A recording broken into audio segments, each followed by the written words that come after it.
la malécume. Du coup, on est avec Karim aujourd'hui.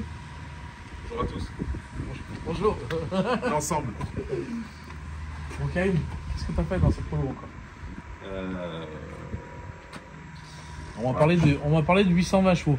Ouais, 820. Alors effectivement, ouais, elle arrive à développer 820 chevaux sur le plus gros mode. Ça va de 500 à 800, donc il y a un mode à 500, 600, 700 et 800. Dans les grandes lignes, on ne va pas rentrer dans les détails. C'est toujours un petit peu la même recette, hein. On a un bloc moteur forgé, un turbo précision, un petit collecteur d'échappement en fonte, oscillette externe bien entendu, comme tous les montages qu'on peut faire, un gros collecteur d'admission, de la bi-injection, du méthanol comme d'habitude. En ce qui concerne la transmission, donc la boîte de vitesse a été renforcée, on a un autobloquant bien entendu, suspension, jantes, pneus qui sont très larges en 2,35, et le seul petit défaut de la voiture c'est les freins. Ça arrive, ça a été commandé, tout comme les ailes larges, c'est commandé, mais malheureusement les délais de livraison sont toujours repoussés. C'est la faute à l'Ukraine. Ouais, c'est toujours l'Ukraine, toujours. Sinon, à part ça, rien d'exceptionnel, hein, c'est un 2 litres FSI classique. Qu'est-ce qu'il faut concrètement, Karim, pour en arriver là? Pour en arriver là, certains te diront qu'il faut simplement jeter de l'argent dedans et que c'est une question de budget et que le budget fait tout. Moi, je te dirais qu'il faut quand même des compétences pour ça. Et je pense que toutes les personnes qui sont, je dirais, censées iront dans mon sens, parce que sans compétences, tu peux avoir les meilleures pièces au monde, tu ne feras pas grand-chose. On peut parler budget pour un véhicule comme ça? Parler budget, alors sur celle-là, c'est un petit peu délicat de parler budget, puisqu'on est passé du stage 2, ensuite on a fait un stage 3 avec un turbo hybride, où on a eu un très très bon score. On a réussi à faire 5 secondes 4 au 100-200. Et on a fait justement ensuite un gros turbo comme ça. Enfin, on a mis un G25 660 et ensuite, au retour du Portugal, puisqu'on a été au Portugal avec cette voiture-là, j'ai été d'ailleurs moi-même sur la route avec. À son retour, j'ai mis un turbo précision avec une taille au-dessus. Et on a réussi à développer 800 chevaux et 855 Nm sur le mode le plus hard qui existe. Au niveau du carburant, vous utilisez quoi comme carburant? Éthanol. On est toujours sur de l'éthanol. Alors non. Éthanol classique de pompe sur la map 500-600 chevaux. Sur la map 700-800, on utilise le WMI uniquement sur ces deux grosses maps. Donc, sinon, pas besoin pour les maps 5 et 600 chevaux. Ça donne quoi au draghi? Parce que maintenant tout le monde parle avec ce foutu draghi.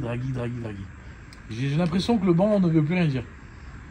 Soit le banc, ça sort trop de chevaux, on triche sur le banc, mais quand il faut test, il n'y a plus personne. Ou soit quand on donne le draghi, non, c'est pas possible aussi. Ils ont vidé la voiture, donc je comprends plus rien. Il n'y a pas de draghi annoncé sur cette voiture pour la simple et bonne raison qu'il n'a pas été fait. À l'époque, on en avait fait un avec un turbo hybride. Et pareil, hein, tu avais toujours un lignard ou deux qui disait que c'était pas possible. Or, malheureusement, elle avait bien fait 5 secondes 4 avec un hybride. On avait filmé le turbo, on avait fait pas mal de choses. Et elle avait bien sorti 5 secondes 4 avec l'hybride. Après, là, voilà, comme je te l'ai dit, il n'y a pas de draghi. C'est pas la priorité si tu veux. Même les chiffres, bon voilà, elle a été réglée sur le banc, donc on a eu des chiffres, mais c'était pas vraiment ce qu'on voulait. Les chiffres, c'est pas ce qui est le plus intéressant. Est-ce qu'il y aura une mise à jour, quelque chose qui va être fait sur le véhicule ou c'est fini? Pourquoi faire? Pourquoi faire, j'ai envie de dire. Ça reste une Polo WRC, il faut bien comprendre que c'est un véhicule qui est léger. Les 800 chevaux, c'est déjà beaucoup. Elle est difficile à maîtriser, la voiture. Si les pneus sont pas parfaitement chauds, si le bitume est froid, c'est un petit peu compliqué sur les gros modes, ça patine, mais bon, ça tracte quand même mieux que ce qu'on pouvait espérer au départ. Donc non, je vois pas l'intérêt de faire une mise à jour et d'en rajouter plus. Du coup, tu nous as dit qu'au niveau du châssis, tu étais monté en légende, c'est du 17, non? Alors voilà, on est en 17 pouces, comme on peut voir, c'est quand même assez gros devant. On est en 2,35 à l'avant, c'est M-Slick en R888. Il faut bien ça, sinon. Voilà, c'est le strict minimum. Ensuite, bon, après les suspensions, hein, c'est voilà, la base. Les freins devant, ils ont bien chauffé. Ouais, les freins d'origine, là, on est clairement on est à l'ouest total. C'est d'ailleurs déraisonnable. Après, l'intérieur, il y a 2 sièges baquets qui ont été installés. peux voir. Ouais, c'est le strict minimum dedans quoi. C'est Ouais, le polo. strict minimum. Le baquet. Sinon, le reste, ça reste d'origine. La banquette arrière qui a été enlevée. Ouais, ça c'est classique. Voilà. Le WMI qui a été installé. Tu utilises toujours cette marque, Karim, toi? Souvent. Ouais. Ouais, souvent. Tu mets pas. Comment ça s'appelle l'autre marque? Le rapport qualité-prix. Ouais. C'est qui ça? C'est bien. Et puis voilà, c'est tout. Pour l'instant que l'Apollo est en train de chauffer, Karim nous a montré ça, notre prochaine vidéo. C'est en cours de prépa. Qu'est-ce que tu as fait sur celle-là, Karim? Celle-là, on va dire qu'elle est finie à 90%, le moteur a été forgé. Là, il nous manque juste une pompe basse pression, donc elle est en rodage. On commence à la roder gentiment en attendant de recevoir la pompe basse pression. Et une fois qu'on aura reçu la pompe basse pression, on pourra passer à la carto. Turbo sur ça? Alors, c'est un turbo hybride, on devrait être dans les 800-850 chevaux. TTE? Non.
L'accélération de la voiture. En troisième, on a les pneus qui passent pas trop mal.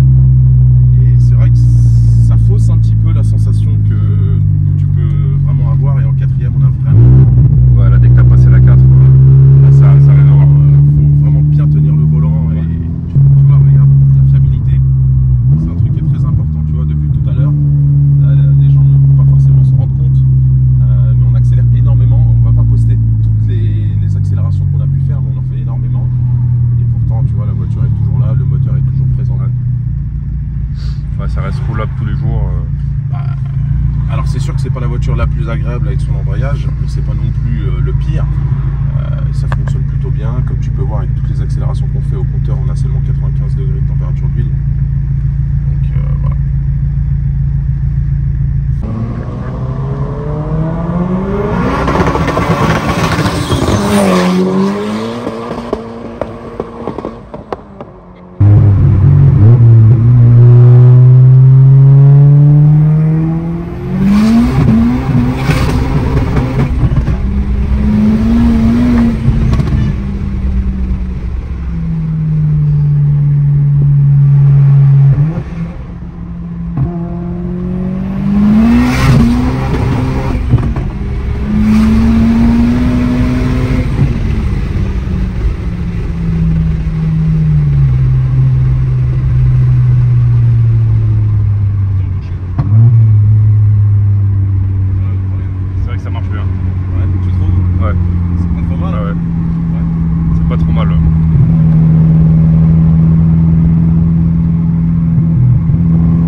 quelques vidéos bientôt.